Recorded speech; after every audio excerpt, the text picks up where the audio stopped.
Welcome to Passages Pulse, where we track the heartbeat of Israel and the Middle East from a Christian perspective. In a time of confusion, division, and misinformation, we're here to help you cut through the noise with truth, clarity, and conviction.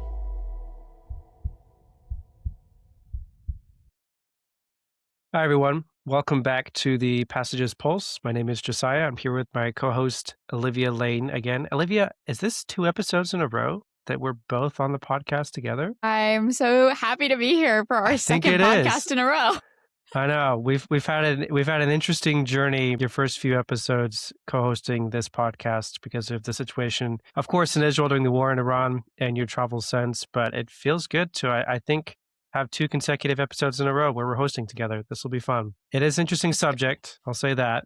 Before we jump into that, though, just some formalities. Today is Monday, March 23rd, 2026. I give you the date only because the news is happening so fast that it helps to know, if you're listening to this, when this was actually recorded, so you know in what context we're having this conversation, because the headlines are just moving really, really rapidly right now. We're going to be talking today, of course, about the war in Iran. What else is there to talk about right now? Some of the latest headlines and where some of the focus seems to be shifting. It's very interesting right now. The war seems to be in this odd phase where it's kind of being debated. Is it about to get better or is it about to get worse?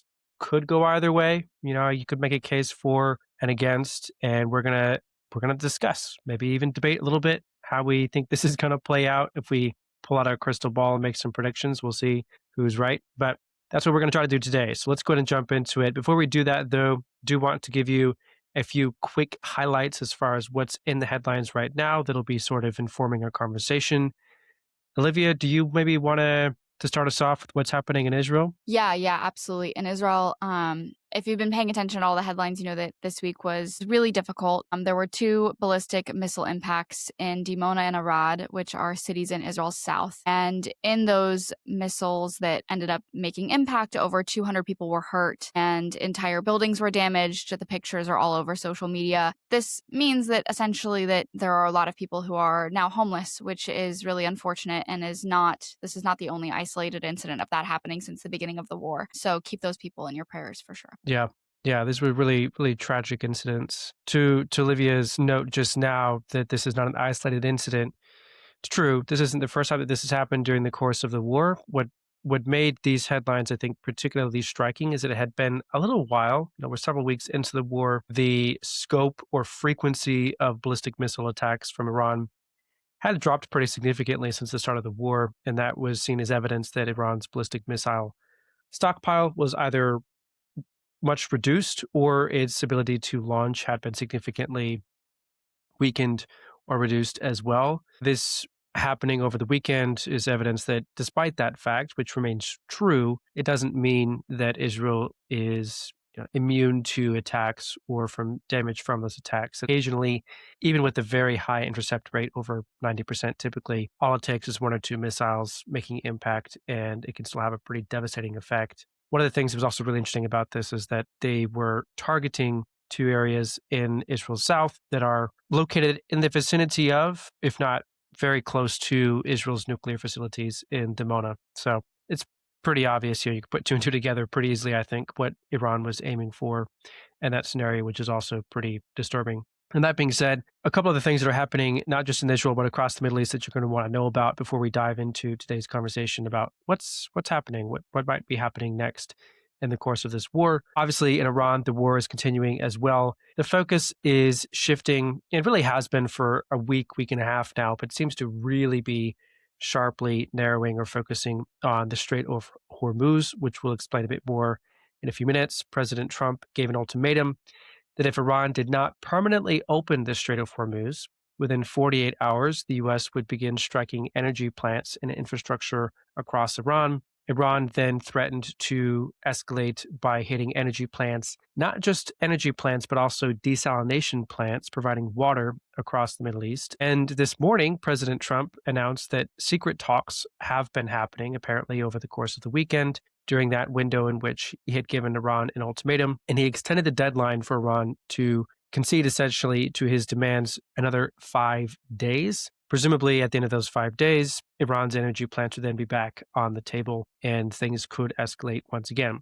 Iran, however, has denied virtually all of that in its statements since President Trump's statement this morning. Elsewhere, Iran also successfully launched 2 missiles with a projected range of approximately 4,000 kilometers. Now, that might not sound like a significant number, but you need to know a couple of things about this launch. One, they did not reach their target. That's the good news. The bad news is that up until this point, everyone has sort of operated under the assumption that Iran's missiles had a range of approximately 2,000 kilometers, maybe 3,000 kilometers. There was a lot of speculation, however, that they had been in the process of developing, about having finished developed missiles which could reach much further, up to 4,000 kilometers. And this basically is a moment, a giant I told you so moment for all of the various people who have been trying to convince the rest of the world that Iran's ballistic missile program was a threat not just to the Middle East, but also to much of the rest of the world, because they can, in fact, shoot missiles which can go as far as 4,000 kilometers.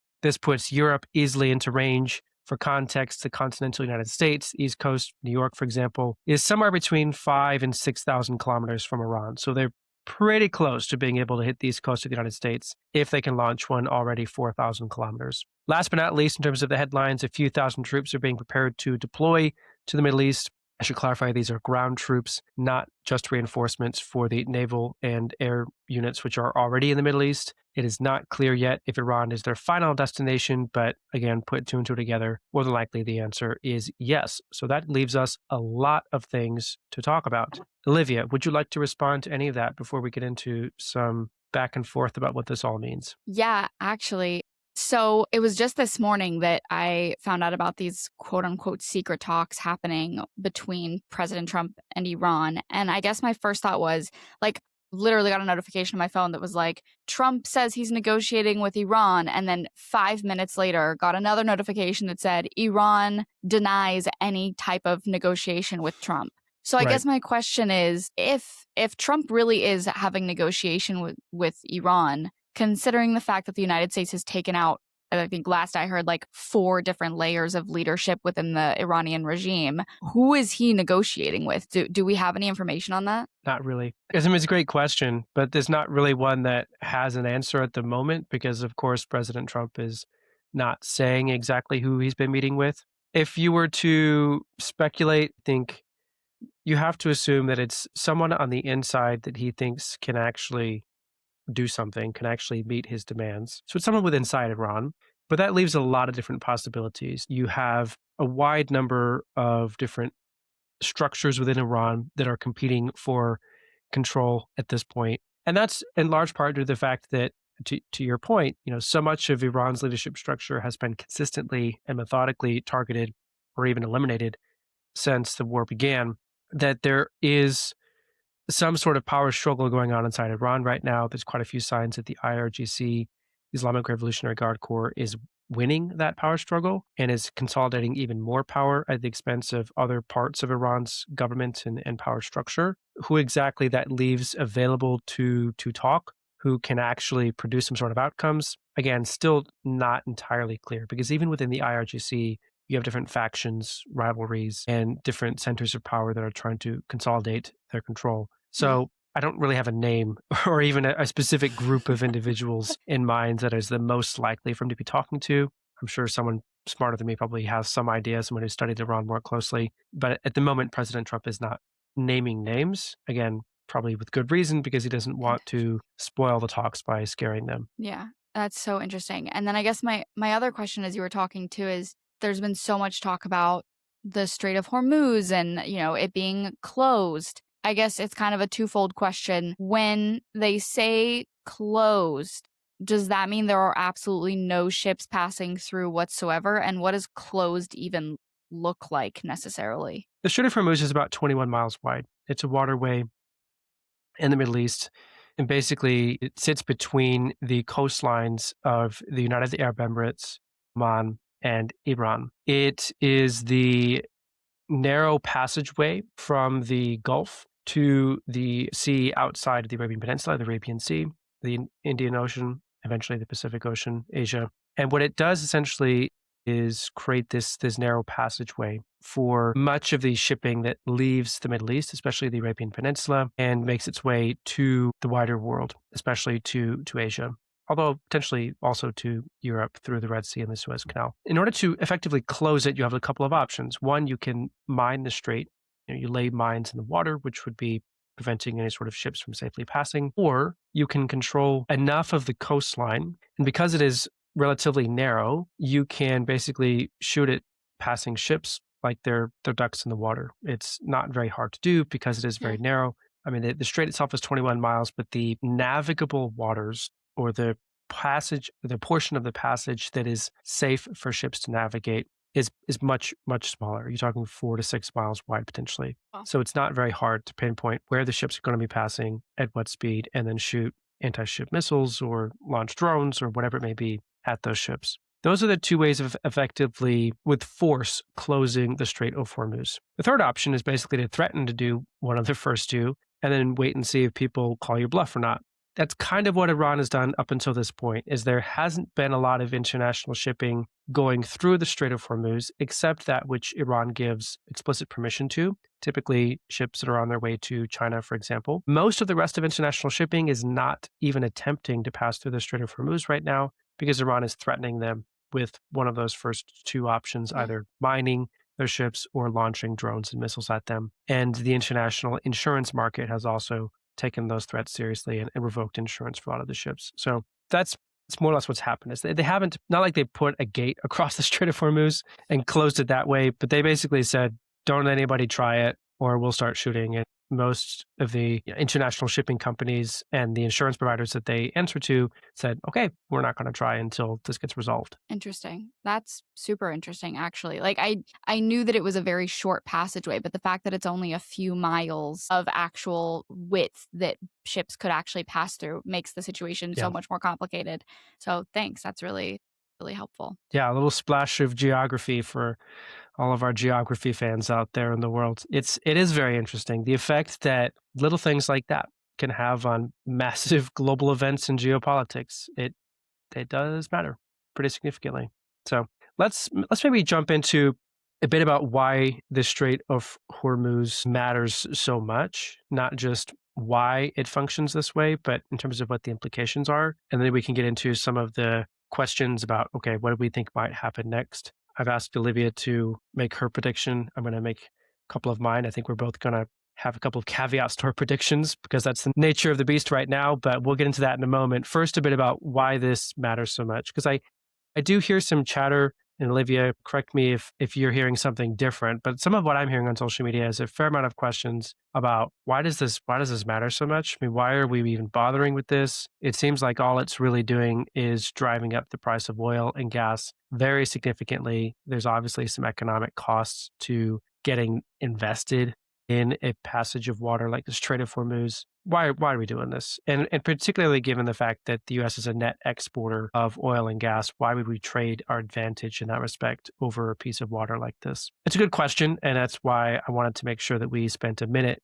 talking about it, because it does matter, but it's maybe a little counterintuitive how much it matters to this conflict and to the United States. So a few things to think about. We've already talked about the fact that it's a massive choke point just in terms of the way that it's built, or the way that it's structured. It's natural, it's not man-made, but it is a natural choke point for international shipping. I want to introduce a couple of different layers to this, though, that I think are sometimes easy to overlook or are not given as much attention. One, that it's a massive choke point for international food shipping into the region, and a massive international choke point for shipping things out of the region, especially energy. I think most people are familiar with that, the idea that a lot of oil and gas are shipped out of the region through the Strait of Hormuz. About 20% of the world's oil and liquid natural gas is shipped through this passage, so it's pretty significant. Most of it is bound for Asia, in some cases Europe. The United States doesn't directly take or receive or purchase a lot of this oil and natural gas, again, because it is a net exporter. But there's some pretty massive downstream effects of Asia not having access to 20% of the world's energy supply. As you can imagine, Asia's demand for energy is massive. I mean, it's very, very high. So to not have access to that percentage of the usual global supply of energy is a significant issue. And there's going to be downstream effects of that. The United States is not going to be insulated from those kinds of effects if Iran chooses to continue to hold the Strait of Hormuz hostage during this crisis or any other war in the future. Simply put, we do live in an interconnected global economy. And of course, there are lots of critiques about that. And particularly right now, as the United States sort of flirts with this idea of neo-isolationism, that sort of thing, America first, all these other trends within American politics have given the impression that the United States can be independent to a certain degree of the global economy. Eventually, that might be the case if certain structural changes are made to the US economy and the global economy. But as things stand right now, we do still live in a very interconnected world in which that is simply not the case on a day-to-day basis. Something that happens to Asia or in the Middle East is going to eventually have effects on the United States, whether that is the food supply, whether that is our own energy and consumption prices going up because the global supply has gone down.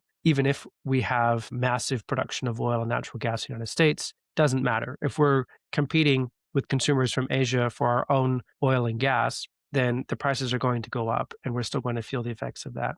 That's why you see the prices at the gas pump going up. I mean, it's happening right now. I don't know if anyone's been in the last 2 weeks. I would assume everyone's been to fill up your car with gas. And if you hadn't noticed, the prices are going up, not because we're running out of oil and gas in the US, but because the world is running out of oil and gas and the prices as a whole are going to go up as a result. So you're going to see some impacts on things like that, as well as food prices, agricultural products, on and on. The list goes on and on. The worse this gets, the longer it lasts. Now, that makes it very critical leverage for the US and its Gulf allies. Leverage because it is another tool at winning the war against the regime in Iran by removing its access to this very lucrative international trade route, but also something that the regime in Iran can use to hold really the entire world hostage if it's not taken away from the regime in Iran and if it's not made something that is guaranteed as publicly accessible to the rest of the world and to the global economy. So hopefully that explains a little bit about why this is so important or what is at stake. It's much bigger, I think, than people tend to realize when you're just reading the headlines. That being said, a bit now about what might happen next. So Olivia, I'm going to give you the first crack at this one. Do you want to make your prediction? What do you think is going to happen given what we've been reading about recently? Well, first of all, I wish I knew. I wish us both knew.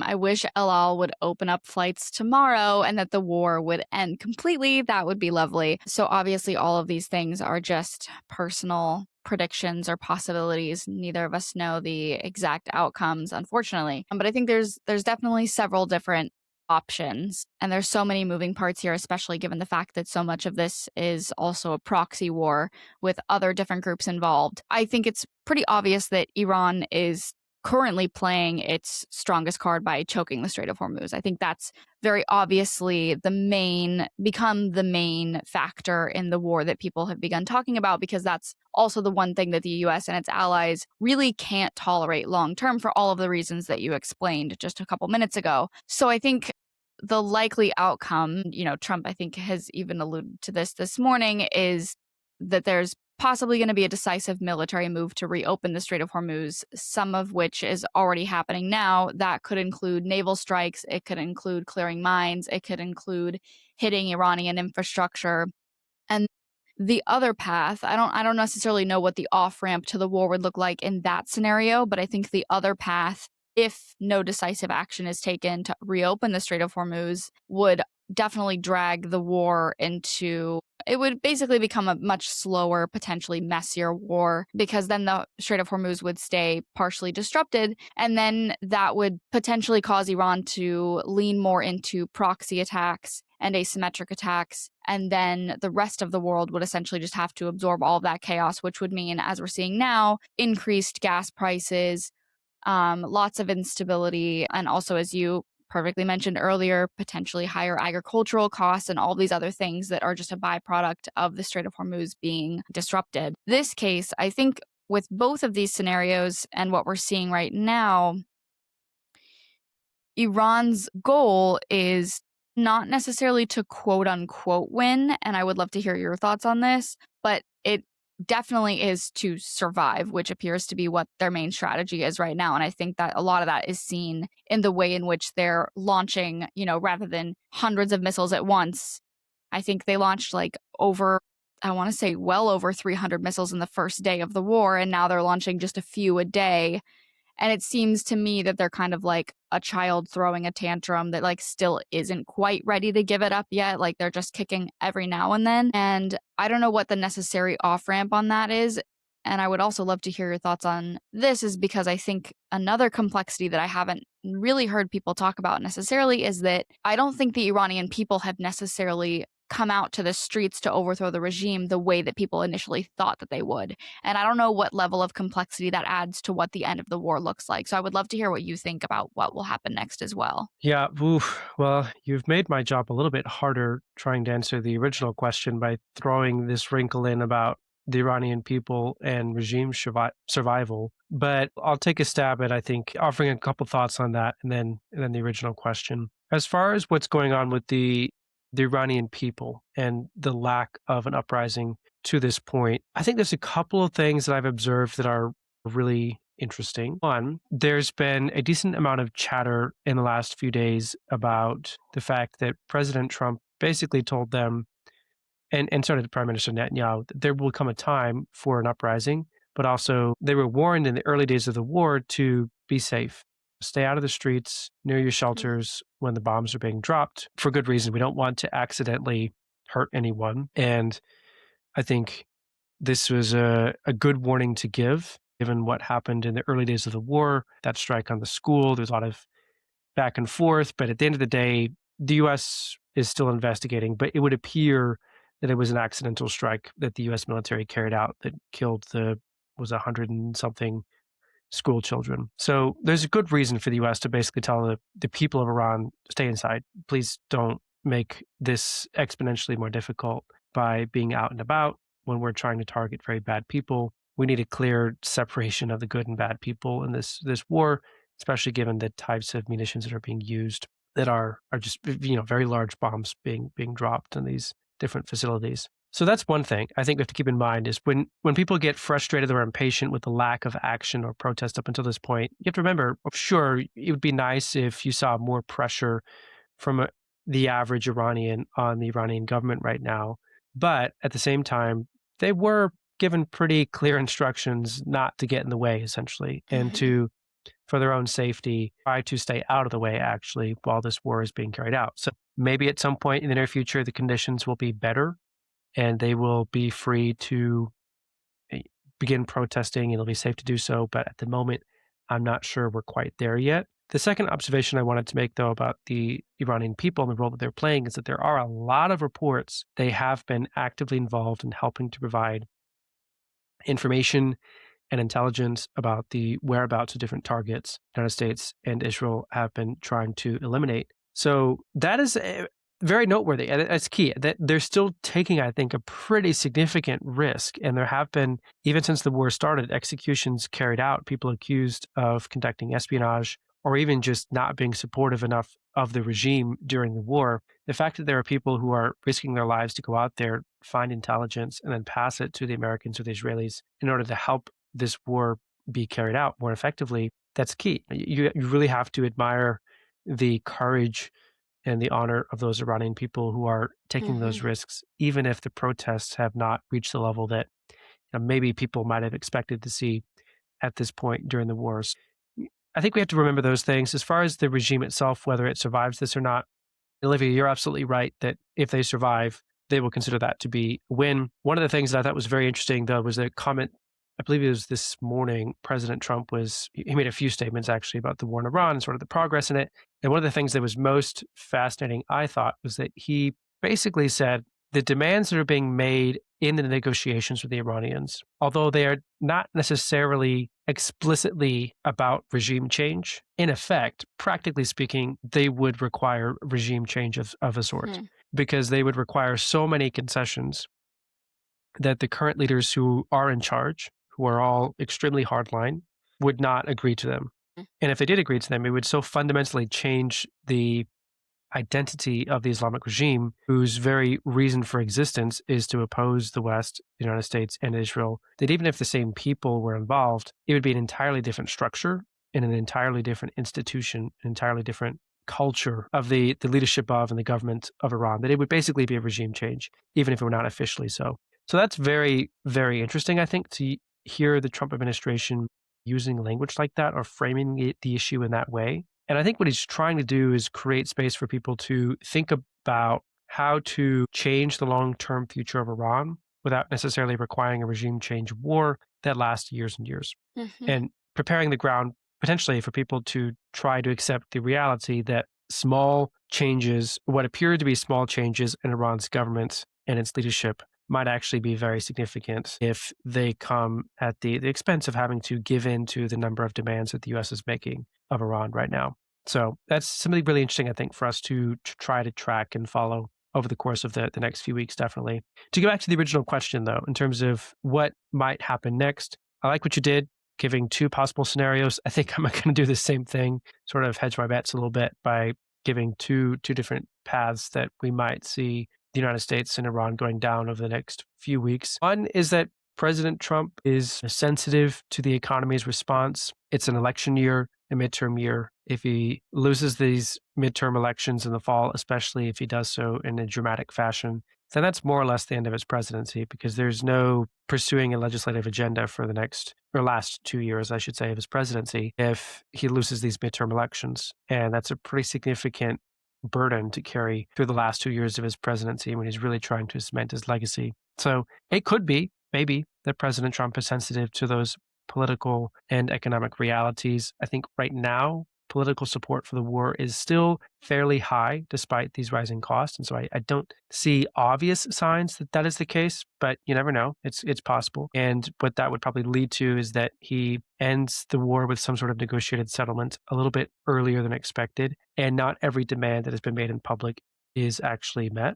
The second scenario is that President Trump is negotiating not so much for an end to the war this week, but negotiating for time to settle down the oil markets. And you can see some pretty interesting case studies over the course of the last few weeks about how he's handled or timed different announcements or different strategies, different tactics that are announced or carried out at such a specific time or during a specific day of the week so that it gives the oil markets time to respond, the different economic factors time to absorb the news, process it, and then react in a way that is not going to be overly harmful or hurtful. His priorities, for example, have been to time announcements in such a way that it gives a weekend for the oil markets to respond. And by the time Monday rolls around, the price of oil is maybe a little bit elevated, but not nearly as much as it would have been if he'd announced something Thursday night and then carried it out Friday. So there's probably an element to which he's trying to buy some time to control the economic factors rather than allowing them to control him. He's also probably trying to buy time to build a coalition to help police the Strait of Hormuz after it is opened. And we didn't really touch on this, but just briefly, to open the Strait of Hormuz, what does that look like?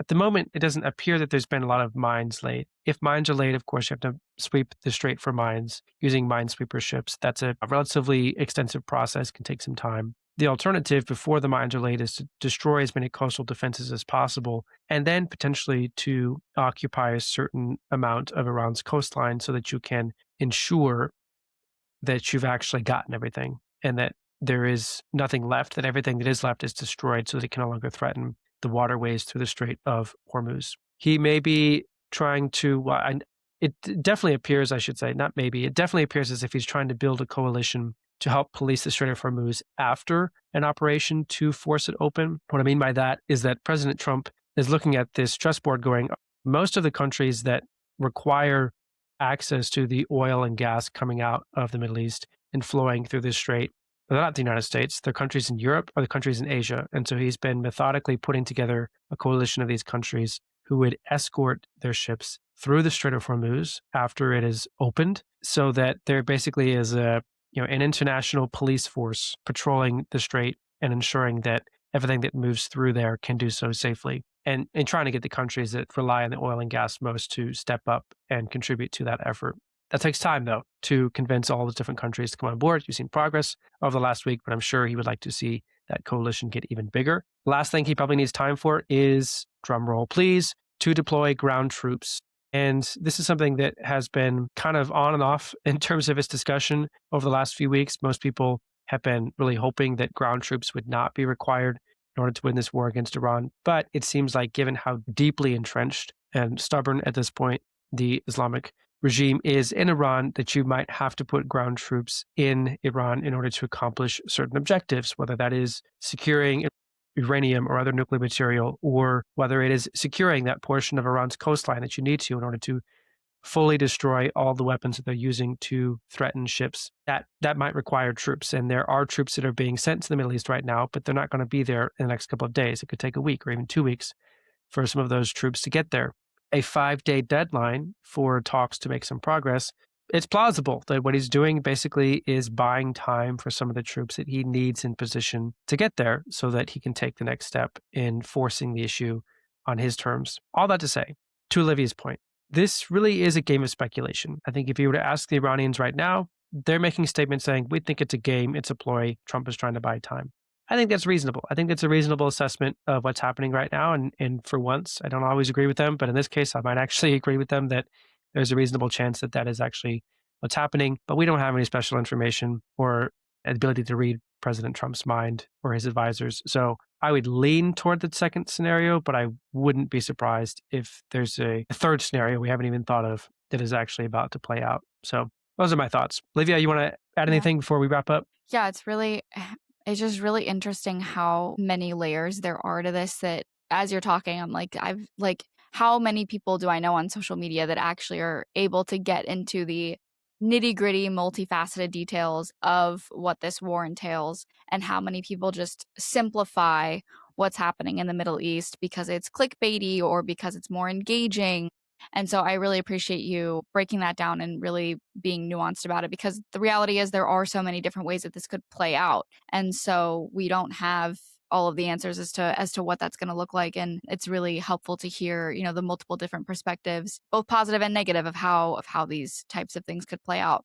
And I'd be curious to know too, because I know there are so many Christians who are really, talking about the war on social media. Especially, I'm seeing so many more Christians every day just start talking about the war, both positively and negatively. I'd say, unfortunately, more negatively than positively most of the times. And I'd be curious to know what your thoughts are about how Christians should respond to the war in general. It's a good question, and I'll answer it, but I'm going to make you answer it too, because it's a tough question, and it's only fair that you have to answer it as well. I think one of the things that I have seen a bit more of on social media recently is this accusation going around that the threats the United States has been making to, for example, forcibly open the Strait of Hormuz and guarantee free flow of energy out of the Middle East, or to take Harj Island and basically take away from the Iranian regime, at least temporarily, its access to its own oil refineries / exporting terminals on that island. The accusations I've heard in response to those statements are that this is just an oil grab, essentially. It's just another example of the United States pillaging a foreign country for its oil and enriching itself at the expense of the global south or some poor country in a far corner of the globe. I think that's just a gross oversimplification of what's happening. Of course, yes, oil is involved. And in previous episodes, I think we've touched on this a little bit, that in the grand scheme of things, if you're thinking in grand strategic terms, yes, we absolutely care about what happens to the oil of the Middle East, whether it can flow freely, where it is flowing, how much it costs, things of this nature, especially vis-a-vis our position with China. I mean, this matters pretty significantly. That being said, I don't think that this is primarily an oil grab. I think if you're thinking about what's happening in the Strait of Hormuz more holistically, President Trump has spoken about Iran's energy resources and the resources of the Middle East as a form of leverage in this current conflict, which is about much bigger problems than just oil, especially Iran's ballistic missile program, which, as we've discussed today, they're close. You're 1,000, maybe 2,000 kilometers from reaching the United States. That's way too close for comfort. That's really what this war is about. It's not really about the oil, and he's made that pretty clear in all of his various discussions or dialogue about this issue. It's leverage. It's not a prize to be won at the end of the war. The prize at the end of the war is that the United States is more safe, doesn't have to worry about a nuclear ballistic missile from Iran. There are also, I think, very real humanitarian reasons why the Strait of Hormuz matters. It's how 100 million people in the Middle East get their food. It's important that it be open and that there is not a massive food insecurity problem in the Middle East. It's important that Iran is not allowed to threaten desalination plants and the water resources that all of those people rely upon. it's important that the global economy not be held hostage, because there are people around the world who depend on this not just for enrichment of their country, but for heating their homes, for the production of fertilizer, which produces food around the world, for making your cars work so you can go to work. I mean, the amount of ways that this impacts people's daily lives is not just about a few people making money. It's about quality of life and potentially even real cost of human life around the world if Iran were to go crazy and hold this place hostage indefinitely. And I think we need to think more complex thoughts about what this all means and less simplistically about what's happening, because it's just not a totally black and white issue. And unfortunately, we tend to reduce it to that because it's most easy to understand and react to. The other thing I want to maybe close on as far as my thoughts, and I'm going to turn it over to you, Olivia, to close us out, to go back to something we were discussing at the beginning of this episode, what's happening in Israel. Surprisingly, for our podcast, we haven't talked a whole lot about what's happening in Israel through the course of this episode, but I want to come back to that with a brief closing note of my own. It's really important right now that we don't lose sight of, and that we continue to pray for the peace of Jerusalem. The reason I bring this up is because we talked some about the missiles in the south, of course, but there's also been a alarming number of missiles being intercepted over the old city of Jerusalem. And it seems pretty obvious. It's a pattern now. It's not an accident, not a coincidence. Iran seems to be deliberately aiming ballistic missiles at the old city of Jerusalem and its holy sites. What does that mean? Well, that means that there is a tremendous amount at stake in terms of the religious, cultural heritage of these places in the old city, not just for the Jewish people, not just for Muslims, but also for Christians. The Church of the Holy Sepulchre had a missile fragment land on its roof. And that's just absurd. I mean, hard to imagine, beyond imagination, prior to a year ago when the war with Iran started to really become more and more inevitable, or it seemed more and more inevitable. But now it's just part of reality that you have fairly consistently, frequently, these interceptions over the old city, which are dropping missile fragments on holy sites. If you think about what's on the calendar in the next couple of weeks, I mean, next Sunday is Palm Sunday, the Sunday after is Easter Sunday. There's a very real chance that it will be impossible to celebrate Palm Sunday or Easter Sunday in Jerusalem because it won't be safe to do so. And of course, people are going to scream that it's some sort of religious discrimination when the Israeli police and security authorities have to close the Church of the Holy Sepulchre or close the old city and not allow the different parades and celebrations to happen. But you can't. I mean, how can you allow a parade for Easter to happen if a ballistic missile might fall on the Church of the Holy Sepulchre or another part of the old city? That's really extreme, but it's just kind of the world we live in right now. And I think it's important that we are mindful of that. This matters as Christians. The places that Jesus walked, the places that he taught, the places that he bled, died, buried, and was rose again are literally under missile attack right now. And our ability to access those places to commemorate his life, work that he did, and to celebrate the resurrection may be taken away if there continue to be these missile attacks on the old city of Jerusalem. So I would urge Christians to be very thoughtful and prayerful about that, praying for peace of Jerusalem always, but especially in the next couple of weeks. Olivia, I will turn it over to you for your last thoughts and to close us up. Yeah, I mean, I feel like I've said this multiple times, but I think it bears worth repeating. One of my least favorite things about social media, there are many things I don't like about it, but one of the main ones is just how easy it is to dehumanize people and how easy it is to just make something that's 4-dimensional, 2-dimensional, or 1-dimensional. And to take something that's so complex and in an effort to create engagement, just oversimplify something that is not easy to describe. I can't tell you how many times I've wanted to make a video about something and thought to myself that that's going to be like a 10-minute long video if I have to go into every single detail and like every complexity. Yeah.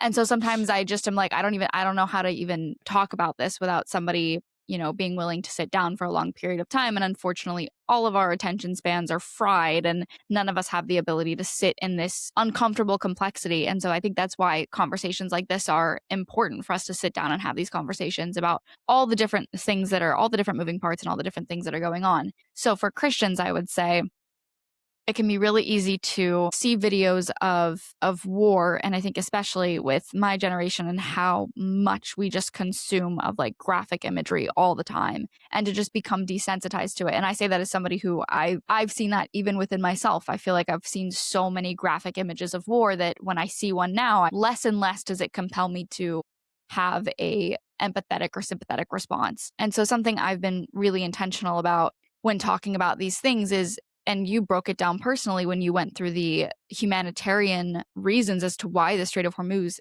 can't be closed. It's not just a matter of, oh, my gas is so high. I've seen so many Americans complain about their gas prices being high, which is a reality and is like for a lot of people a very important thing.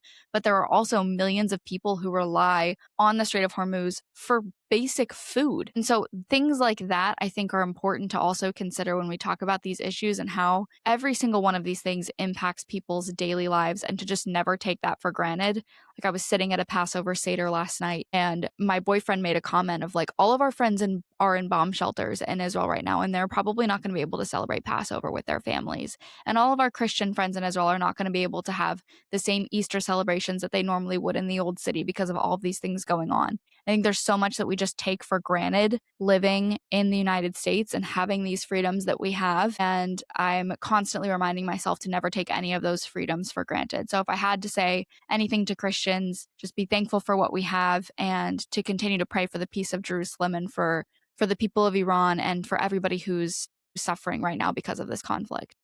That's good. I agree with everything you said, Olivia. Thank you.